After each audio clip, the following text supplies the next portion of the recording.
Le guarana, ce nom, on le voit un peu partout, n'est-ce pas? Dans les boissons énergisantes, les compléments alimentaires.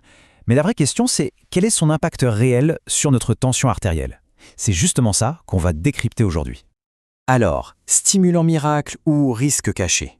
On entend souvent dire que c'est une solution naturelle parfaite pour un coup de boost. Mais est-ce qu'il y a un revers à la médaille? Un danger potentiel, surtout pour le cœur?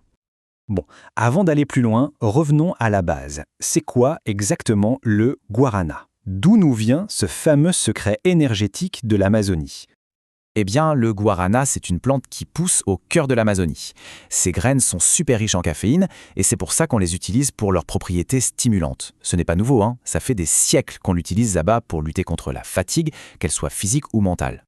D'accord, mais qu'est-ce qui lui donne ce pouvoir stimulant? Tout repose en fait sur un seul ingrédient, ou presque, la caféine.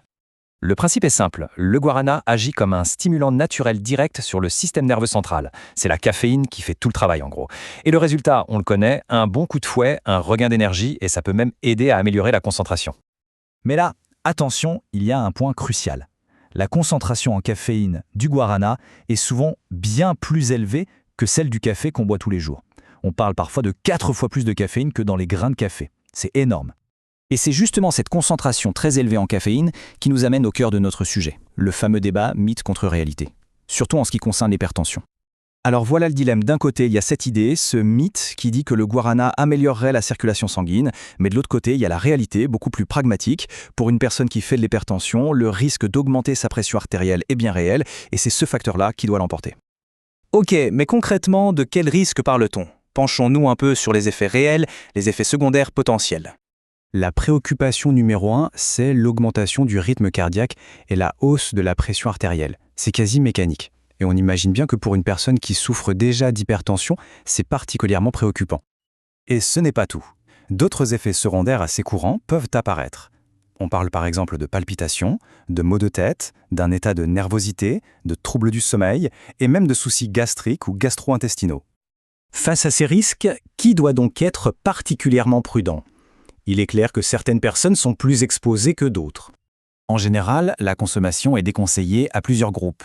D'abord, bien sûr, les personnes qui souffrent d'hypertension, mais aussi les femmes enceintes et toute personne ayant des antécédents de problèmes cardiaques. C'est logique, vu l'impact direct sur le cœur et la circulation.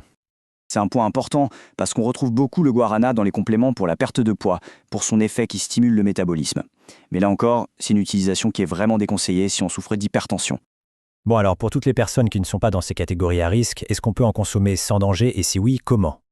Si on veut utiliser le guarana en toute sécurité, il y a quelques règles d'or à suivre. 3 étapes simples. La première, toujours vérifier la teneur en caféine du produit. La deuxième, en parler avec un professionnel de santé, c'est essentiel. Et enfin, la troisième, limiter sa consommation, tout simplement. Tout ça nous amène à une réflexion finale. Les compléments dits naturels sont-ils forcément sans risque? L'exemple du guarana montre bien que non. Naturel ne rime pas toujours avec inoffensif. Au final, la meilleure approche reste toujours d'être bien informé et prudent avec sa santé.